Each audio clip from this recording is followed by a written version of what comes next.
iFix Gadget. So mga boss, good morning sa inyo. Kawan na to karon si Kuya G-Boy, usa ka technician sa cellphone.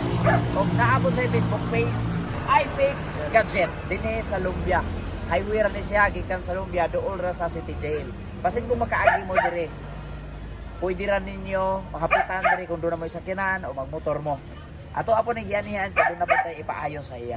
Ni-promote po na to ang iyang page o ang iyang skill nga gihatag sa Ginoo. Kay usam po ni kaalagad gyud sa Ginoo nga tinuuray na ning kamot sa patas pinaagi sa gugma sa Ginoo. Karon amo ipakita sa inyo ha ang iyang basic nga information dinhi sa atong vlog ni Kuya G-Boy.